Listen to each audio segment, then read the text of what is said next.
বেরিয়েছি একদম আবার নতুন, মানে গরমের ছুটিতে একবার পাহাড় না গেলে ঠিক মন পোষায় না, সেই জন্য একদম বাড়ি থেকে। তো বাইক কেন নিচ্ছি না সেটা সামনে রাস্তায় মানে বলবো, কোন রাস্তার কোন পরিস্থিতিতে কেন বাইক নিই সেটা জানাবো।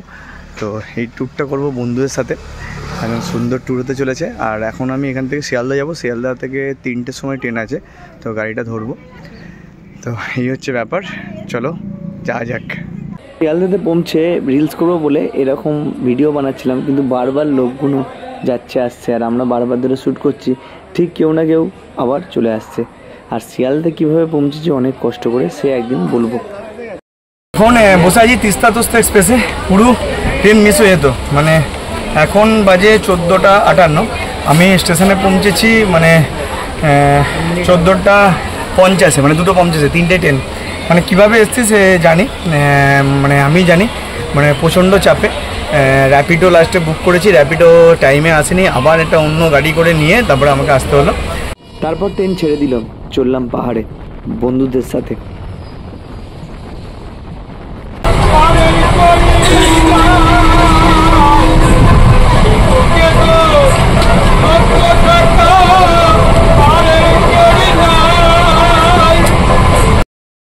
জাস্ট এনজিবি পৌঁছালাম, এখন ঘড়িতে 2:42। এরপর একটা শেয়ারের গাড়ি নেবো, নিয়ে পৌঁছে যাবো মানিরঞ্জন। তো ওইখান থেকে আমরা পারমিট করবো, করে তারপর আমরা আজকে টুমলিংয়ের দিকে উদ্দেশ্যে রওনা দেবো। তো এরপর এনজিবি স্টেশনের বাইরে যাব। আর এলাম তিস্তা, যেটা শিয়ালদা থেকে থাকে 3টের সময়, কালকে 3টে উঠেছি। তো এবার আমরা বাইরে বেরোবো। এনজিবি থেকে নেমে বাইরের দিকে যাচ্ছি।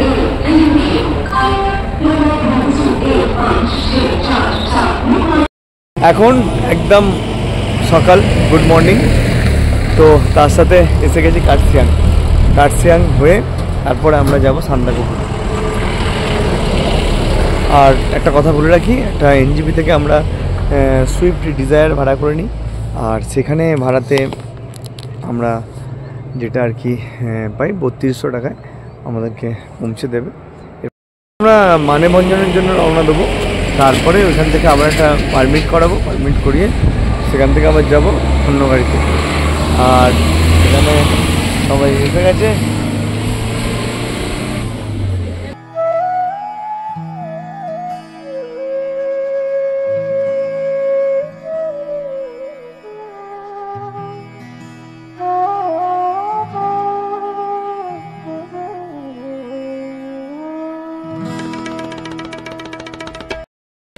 এখন একদম আছি মানেভঞ্জনে, সকালে বাজে 6টা, কটা বাজে 6:45। তো এসে গেছি, এখান থেকে পারমিট দেবে 8টা থেকে। আর পেছনে আছে কি গাড়ির নাম, ল্যান্ড রোভার, 75 বছরের পুরানো ল্যান্ড রোভার। তো এই গাড়ি নিয়েই অ্যাকচুয়ালি মানে সান্দাকফু যাই, কিন্তু আমরা অন্য গাড়িতে যাব। তো সেই এখনও টাইম আছে, কিন্তু তাড়াতাড়ি চলে এসেছি, একটু এই বর্ডার এলাকাটা ঘুরে দেখব এবং আপনাদেরও দেখাবো। এটা ইন্ডিয়া, আর এই যে নালাটা দেখতে পাচ্ছেন, নালার এপারে আমরা আছি নেপালে। তো নেপালের দিকে একটু টাইম যেহেতু আছে, নেপালের দিক থেকে ঘুরে আসি। নেপালের দিকে আমি ঘুরতে যাচ্ছি, আর পেছনে আছে ইন্ডিয়া। তো সান্দাকফুর মধ্যে এলে ইন্টারন্যাশনাল ট্যুরও হয়ে যাচ্ছে, তাই তো? হ্যাঁ, এখন আমরা ইন্টারন্যাশনাল ট্যুরে আছি, তারপরে ন্যাশনাল সমঝা হ্যায় ক্যা, উইদাউট ভিসা তোকে গ্লোবাল ট্যুর করাবো। গ্লোবাল, তুই ন্যাশনাল আর ইন্টারন্যাশনালে থাকতে হবে, গ্লোবালে নিয়ে যাবো। নেপালের আর কি অফিস, একটা সরকারি দপ্তর।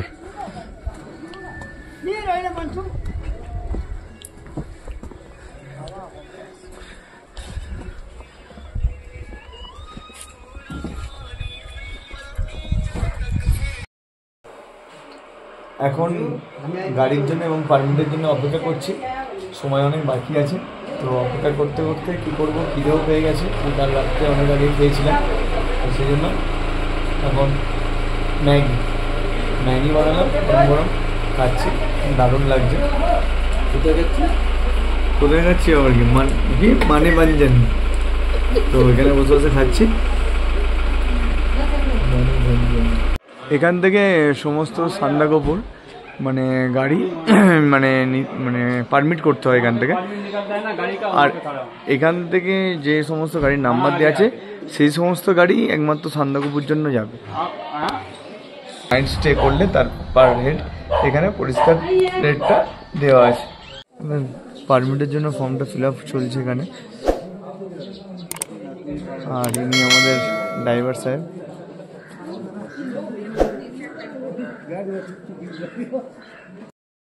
মানিকগঞ্জে আমাদের গাড়ি, এই যে এই গাড়িটা করে আমরা যাব সান্দাকপুর দিকে। আজকে যাব টুমলিং পর্যন্ত। তো গাড়ি এসে গেছে, পারমিটের কাজও হয়ে গেছে।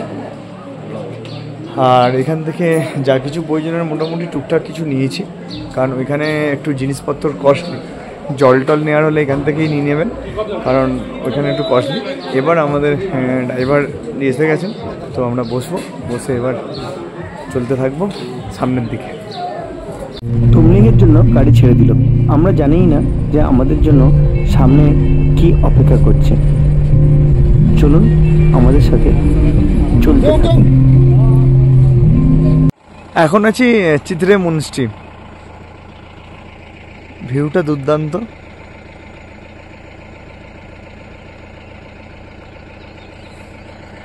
দুর্দান্ত ভিউ। জাস্ট মানিকবাঞ্জান থেকে 3 কিলোমিটার হবে। তো সেখানে এসে এই চিত্রে মনস্ট্রি আর একটা ভিউ পয়েন্ট আছে, সেখানে যাচ্ছি, দেখাচ্ছি। নিচের পুরো মানে শহরটা পুরো দেখা যাচ্ছে, আর মেঘের খেলা।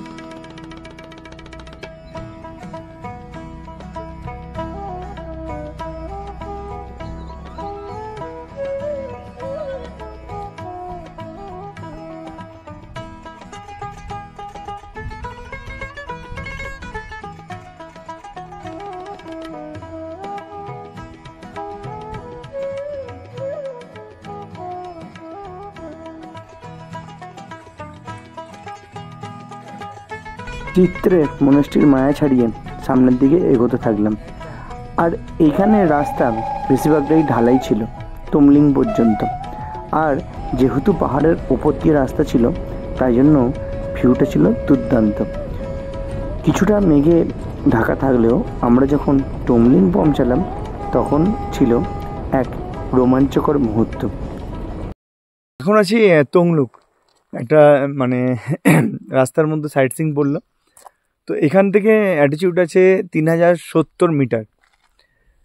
আর ভিউটা দুর্দান্ত, ফাঁকা নিরিবিলি জায়গা। এরকম যে সফর নিরিবিলিতে সান্দাকপুতে এলেই পাওয়া যায় এখনো পর্যন্ত। বাকি সমস্ত জায়গায় তো এখন গেলে মানে মেলার মতো ভিড়।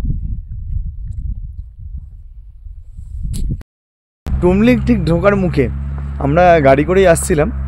সামনেটা এত সুন্দর, তো আমরা গাড়িওয়ালাকে বললাম আপনি চলে যান, আমরা এটা ট্রেকিং করব।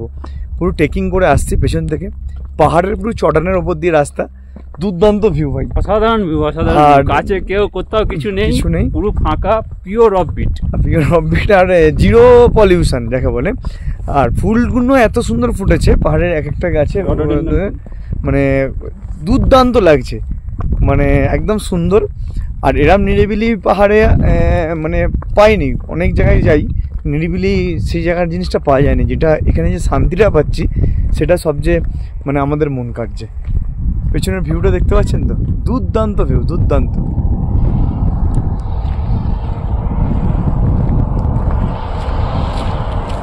সান্দাকফু এখান থেকে আর 19 কিলোমিটার। আর টুমলিং এসে গেছি। আর এখন চারিদিকে মেঘে ঘেরা। এই কিছুক্ষণ আগে পর্যন্ত এখানে একদম পরিষ্কার ছিল। তো কখনো মেঘ আসছে, কখনো সঙ্গে সঙ্গে রোদ উঠছে। আর ওয়েদারটা জাস্ট মানে খেলা করছে, খেলা হবে নয়, খেলা হচ্ছে। কারণ এরপর আমাদের মানে রুম আগে থেকে বুক করা আছে। আর এখানে আপনারা এলে অবশ্যই রুম বুক করে আসবেন, তার কারণ এখানে রুমের পরিমাণ খুবই কম, একদমই কম। তো সেই হোমস্টের দিকেই আমরা এগোচ্ছি। এটা আমাদের লজ, সিদ্ধার্থ লজ।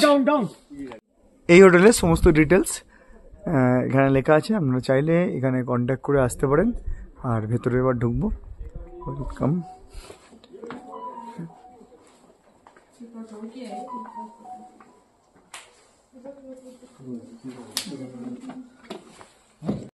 এই ছিল সিদ্ধার্থ লজের রুম। একটা কথা বলে রাখি, সিদ্ধার্থ লজ ছিল কিন্তু নেপালে। টুমলিং এমন একটা জায়গা যেটা একদিকটা নেপাল, একদিকটা ইন্ডিয়া।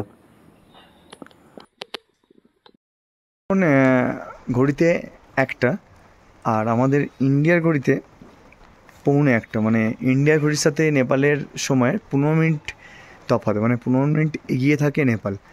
আর সেই জন্য লাঞ্চ টাইম এখন, আর লাঞ্চ করতে ঢুকবো। আর বৃষ্টি পড়ছে বাইরে এক ফোঁটা করে। এখানে এখন 1টা বেজে গেছে, আর ইন্ডিয়ার আমার এই ঘড়িতে কিন্তু এখানে 12:51। টুমলিংয়ে আছি, আর এখন বিকাল, বাইরে বৃষ্টি হচ্ছে একটু, সেই জন্য একটা জায়গায় ক্যাফেতে এসে চায়ের আড্ডা, চায়ের সাথে আড্ডা, আর বাঙালির চা, আর সঙ্গে বাইরে ঝিমঝিমে বৃষ্টি, দুর্দান্ত পরিবেশ আর পাহাড়, পুরো একদম এখন মেঘ কেটে গিয়ে, এইমাত্র বৃষ্টি হচ্ছিল, চা খাচ্ছিলাম, সঙ্গে সঙ্গে মেঘ কেটে গিয়ে রোদ আসতে পুরো একদম ঝলমল করছে, পুরো ভ্যালি সহ পুরো টুমলিং আর কি, যে গ্রাম পুরো। আর আমরা ওই জন্য বেরিয়ে পড়েছি প্রকৃতির খোঁজে। অ্যাকচুয়ালি মানে প্রকৃতি হচ্ছে আসল ভগবান, তা এই পাহাড়ে এলে আরও ভালো ফিল করা যায়। জানি না সামনের দিকে দেখা যাচ্ছে কি না, একটা সুন্দর সুন্দর রামধনু উঠেছে, সুন্দর রামধনু। এইগুলো আমাদের এক্সট্রা পাওনা, মানে প্রকৃতি আমাদের কোনোভাবেই কোনো দিক থেকেই মানে নিরাশ করছে না। রামধনুটা আরও ডিপ হয়েছে, আরও ডিপ কালার। গুড মর্নিং, এখন আছি সিদ্ধার্থ লজে, বাজে 8:30। আমরা ব্রেকফাস্ট নিয়েছি সিদ্ধার্থ লজে। যে খাওয়া দাওয়া তা বিশাল বিশাল উন্নত, এইটা আর কি ব্রেকফাস্ট আর কি। কাল থেকে খাওয়া দাওয়া করছি, দুর্দান্ত হচ্ছে, খাবার কোয়ালিটি যথেষ্ট ভালো। আর আমাদের সাথে রুই ট্রাভেলসের মানে কর্মধারাটা মানে আছে, এই সমস্ত কিছু মানে ব্যবস্থা করে দিয়েছেন। আপনারা যদি এইসব সান্দাকফু, গ্যাংটক, যে কোনো মানে ইন্ডিয়া ছাড়াও অন্যান্য জায়গায় যদি যেতে চান, তো এই রুই ট্রাভেলসের সাথে অবশ্যই যোগাযোগ করবেন। আমার বন্ধু হয় এবং খুব ভালো জায়গায় ভালো পরিষেবা পাবেন। কোনো যে রিপোর্ট করবেন তার কোনো সুযোগই পাবেন না আর কি কোনো। তাহলে এই ব্রেকফাস্ট সারবো, তারপরে আমরা বেরিয়ে যাব সান্দাকফুর উদ্দেশ্যে। কালকে সারাদিন এখানে ছিলাম, এরকম মানে একটা শান্ত পরিবেশে, এবং এতদিন যে ট্যুর করি এদিক ওদিক ছোটাছুটি করি, কিন্তু এরকম একটা জায়গায় মানে সময় কাটছে, একটা কোয়ালিটি টাইম কাটছে যেখানে ফোনের নেটওয়ার্ক নেই। আর এবং এই হোটেলটা আছে কিন্তু নেপালে, প্রথমেই ঢোকার সময় বলেছিলাম। আর ব্রেকফাস্ট ওরা শুরু করে দিয়েছে, আমিও শুরু করি, ততক্ষণ আপনারা ভিডিওটা আরও দেখতে থাকুন। এইসবে টুমলিং ছাড়লাম, এখন রওনা দিচ্ছি সান্দাকফুর উদ্দেশ্যে। তো সামনের ভিউটা তবু দেখাই।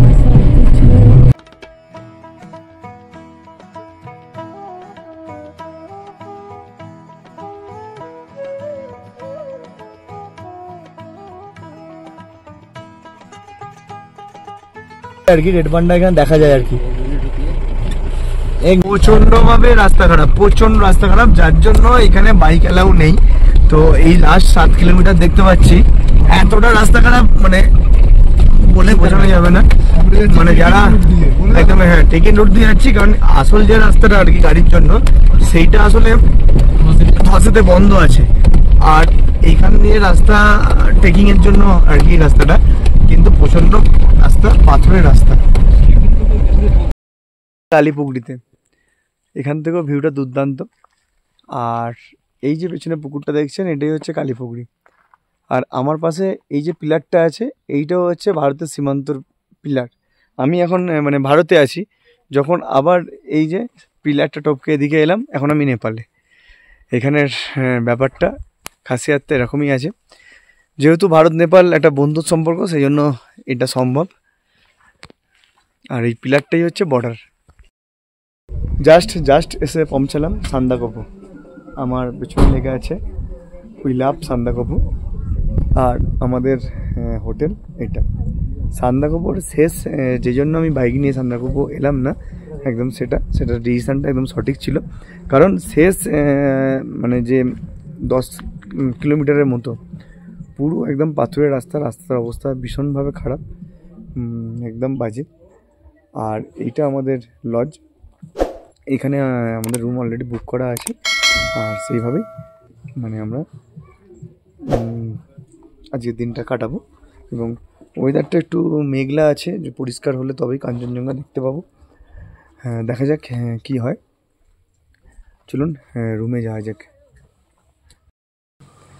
একদম লাগেজ নিয়ে রিসেপশানে এসে গেছি, মিনময় এন্ট্রি করছে, পর রুমে যাব। আজকের রুমটা পুরো এরকম দুর্দান্ত রুম, আর ভিউ পাবো ওই গেটে, সুন্দর ভিউ পাবো কাঞ্চনজঙ্ঘা, এভারেস্ট ভিউ ওদিকে। আর বাথরুমটাও দেখিয়ে রাখি, এখন ভালো। আর ভিউ এদিকে। তো এখন আমরা আছি পশ্চিমবঙ্গের সবচেয়ে উঁচু, আমাদের রুম থেকে জাস্ট ভিউটা সামনে কাঞ্চনজঙ্ঘা পুরো পরিষ্কার দেখা যাচ্ছে একদম।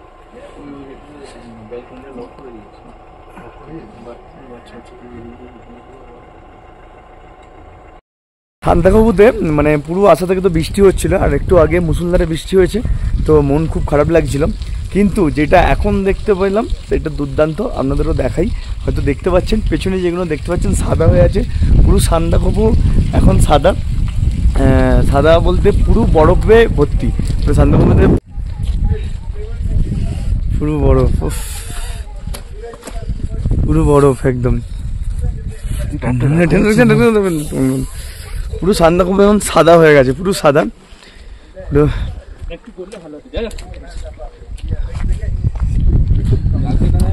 আপনার ঘুমায়নি ওই জন্য, বরফের জন্য।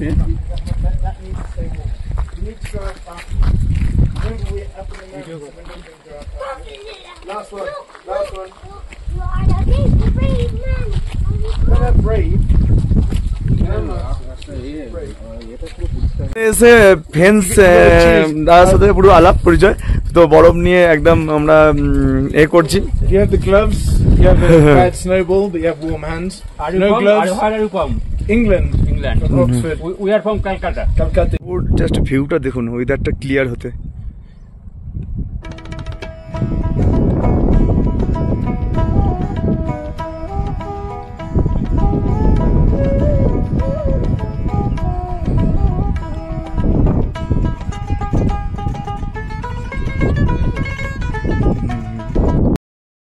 আজকে সান্দাকফুতে থেকে, আর আজকে লাস্ট ডে। কিন্তু সান্দাকফুর ওয়েদার কালকে বিকালে তবু একটুখানি অনেক পরিষ্কার ছিল, এখন একদমই নয়, ঠান্ডা প্রচণ্ড। কালকে যা বরফ পড়েছে এখনও অনেক জায়গায় সেই বরফ গলেনি, অনেক জায়গায় দেখতে পাচ্ছি। আর চারিদিকে মেঘে ভর্তি হয়ে আছে, তো যার ফলে কাঞ্চনজঙ্ঘার ভিউ কালকে দেখতে পেয়েছি। লাইং মানে স্লিপিং বুদ্ধর মুখটা পর্যন্ত দেখতে পেয়েছি, ভেবেছিলাম আজ সকালে হয়তো ক্লিয়ার হয়ে যাবে, দেখতে পাবো, কিন্তু দেখতে পাইনি। এখন আমরা আলের দিকে যাব, সময়টা আলের দিক থেকে ঘুরে এসে তারপরে দেখা যাক রওনা দেবো বাড়ির উদ্দেশ্যে। এখন দেখি আলের দিকে যাই, সবাই আসুক হোটেল থেকে। সান্দাকফু থেকে পুরো পেছনে কাঞ্চনজঙ্ঘা দেখা যাচ্ছে, মানে যে স্লিপিং বুদ্ধ আমরা পরিষ্কার দেখতে পাচ্ছি কালি চোখে। কিন্তু যেহেতু আকাশে সাদা মেঘ আছে, ক্যামেরাতে হয়তো সেইভাবে আসছে না, কিন্তু কয়েকটা ক্লিক করেছি আমি জুম করে, তাতে একদম পরিষ্কার বোঝা যাচ্ছে। আর এই জায়গাটা হচ্ছে সেই মানে আল যাওয়ার রাস্তা। আল এখান থেকে হয়তো আর 1 কিলোমিটারের মতো, কিন্তু এখান থেকে যে ভিউটা পাচ্ছি একদম অসাধারণ। একদম পেছনে কাঞ্চনজঙ্ঘা আর লাইং যে বুদ্ধ আমরা পরিষ্কার দেখতে পাচ্ছি। আপনারা হয়তো এই জায়গাটা মানে দেখতে পাবেন এই জায়গাটা করে, কিন্তু ক্যামেরায় হয়তো সেইভাবে আসছে না, কিন্তু খালি চোখে পরিষ্কার একদম দেখা যাচ্ছে যে সান্দাকফু আসার যে সার্থকতা আমাদের সবাইয়ের পূর্ণ। আমরা সবাই একদম বেরিয়েছি এবং প্রায় 20 মিনিট ধরে এই সৌন্দর্য আমরা উপভোগ করছি এবং জায়গাটা প্রচণ্ড মায়াবী লাগছে। আমি আবার ঘুরিয়ে দেখাচ্ছি।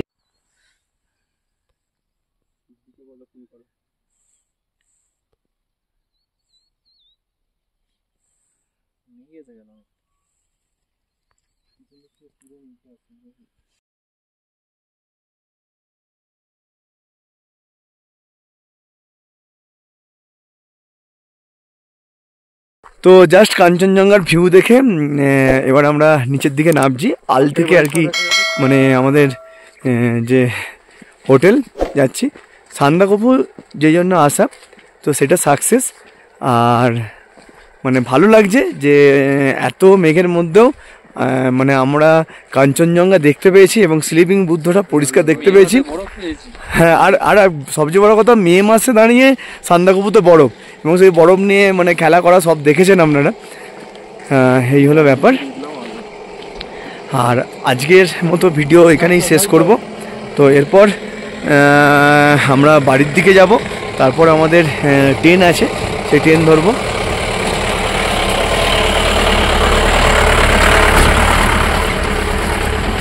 আর এই গাড়িটা আলেতে যাচ্ছে আর কি। আর এই সমস্ত পুরোটাই প্রায় শেষ 10 কিলোমিটার প্রচণ্ডভাবে অফবিট রাস্তা, দারুণভাবে অফবিট। বাইক নিয়ে না আসার জন্যই আমি বলবো, কারণ প্রচণ্ড রিস্ক হয়ে যেতে পারে। আপনারা এলে এখানে বুলেরো বা ল্যান্ড রোভারকে নিয়ে আসতে পারেন।